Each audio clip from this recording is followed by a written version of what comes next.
Good morning students, welcome in online class 8th class. आज हम SST का history का चैप्टर 6 बुनकर लोहा बनाने वाले और फैक्ट्री मालिकों का, उसमें भारतीय कपड़े का पतन और सूती कपड़ा मिलों का उदय किस तरह से हुआ उसका अध्ययन करेंगे। इसके पहले वाली क्लास में हमने पढ़ा था कि बुनकर कौन थे और यहाँ पे यूरोपीय बाजारों में जो भारतीय कपड़े की जो मांग थी वो बढ़कर वहाँ स्थानीय लोगों के द्वारा ही वहाँ पे कपड़ा बुनाई का काम किया जाने लगा।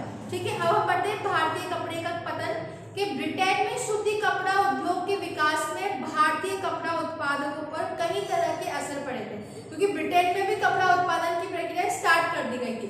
हमारे भारतीय छपाई वाले कपड़े का वहाँ पे बैन कर दिया गया था, तो उसी अनुसार वहाँ पे खुद के कपड़े बनाने का व्यवसाय स्टार्ट हो गया।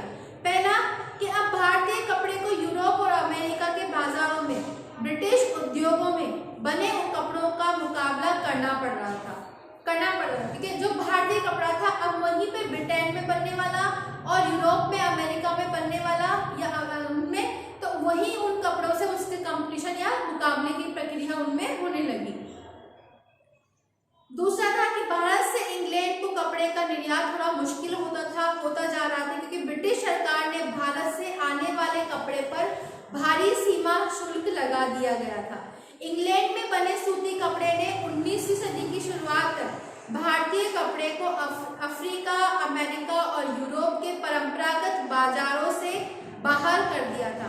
इसकी वजह से हमारे यहाँ के हजारों बुनकर जो थे वो बेरोजगार हो गए थे और सबसे बुरी मार बंगाल के बुनकरों पर पड़ी थी। ब्रिटिश और यूरोपीय कंपनियों ने भारतीय माल खरीदने बंद कर दिए और उनके एजेंटों ने तयशुदा आपूर्ति के लिए भी बुनकरों को पेशगी देना बंद कर दिया, क्योंकि जो अपने भारतीय कपड़े का जो था तो उसका वहाँ कपड़ा बनने से अपने यहाँ के भारतीय बुनकरों को बहुत ज्यादा असर पड़ रहा था, क्योंकि यहाँ का कपड़ा बाहर कम जा रहा था और वहाँ पे उसके ऊपर बहुत भारी मात्रा में शुल्क लगा दिया जा रहा था और वहाँ का कपड़ा अब यहाँ पर लाया जा रहा था। परेशान बुनकरों ने मदद के लिए सरकार से गुहार लगाई, लेकिन असली दुर्दिन तो अभी आने वाले थे। 1830 के दशक तक भारतीय बाजार ब्रिटेन में बने सूती कपड़े से पट गए। दरअसल 1880 के दशक तक ये स्थिति ये हो गई कि भारत के लोग जितना सूती कपड़ा चाहते थे उसमें से 2/3 ब्रिटेन का बना होता था। उसमें न केवल बुनकरों बल्कि सूत काटने वालों की हालत भी खराब हो गई थी। जो लाखों ग्रामीण महिलाएं सूत काट कर ही अपनी आजीविका चला रही थी वो बेरोजगार हो गई थी। लेकिन भारत में हाथ खरगोश से होने वाली बुनाई पूरी तरह से खत्म नहीं हुई। इसकी वजह से ये भी कपड़ों की कुछ किस्में मशीनों पर नहीं बन सकती थी। भला जटिल और मनोभावन किनारियों वाली साड़ियों का परंपरागत बुनाई वाले कपड़े मशीनों पर कैसे बन सकते थे। कुछ कपड़े ऐसे होते, कुछ डिजाइनें ऐसी होती थी जो सिर्फ हाथों से ही बनती थी, उनका मशीनों से नहीं। जैसे कि जरी वाली साड़ियां हैं, जितने बॉर्डर वाली साड़ी, तो उनको क्या था, कपड़ा वो सिर्फ मशीनों के द्वारा नहीं बनाई जा सकती, वो हाथों के द्वारा ही बनाई जा सकती थी। इन कपड़ों की न केवल रईसों के बीच में बल्कि मध्यम वर्ग के में भी काफी मांग थी और न ही ब्रिटेन के कपड़ा मिलों में बहुत मोटा कपड़ा बनता था जिसे भारतीय गरीब पहनते थे। अब आपने पश्चिमी भारत में स्थित शोलापुर और दक्षिण भारत में स्थित मदुरा का जिक्र सुना होगा। ये शहर 19वीं सदी के आखिरी में बुनकरी के नए महत्वपूर्ण केंद्र बनकर सामने आए। बाद में राष्ट्रीय आंदोलन के दौरान महात्मा गांधी ने भी लोगों से ये आह्वान किया कि वह आयातित कपड़े का बहिष्कार करें, मतलब बाहर से आने वाले कपड़े का पूर्ण रूप से बहिष्कार करें और हाथ से कटे हुए और हाथ से बुने कपड़े ही पहने। इस तरह खादी राष्ट्रवाद का प्रतीक बनती गई और चरखा भारत की पहचान बन गया। 1931 में उसे भारतीय राष्ट्रीय कांग्रेस के तिरंगे झंडे के बीच वाली पट्टी में की जगह भी दी गई कि हमारे भारत का झंडा 3 कलरों का है ना, तो जो बीच वाला सफेद कलर था उसको खादी में बदल दिया गया। फिर आता है सफेद सूती कपड़ों मिलों का कैसे उदय हुआ कि भारत में सूती कपड़ा मिल 1854 में बंबई में स्थापित किया गया।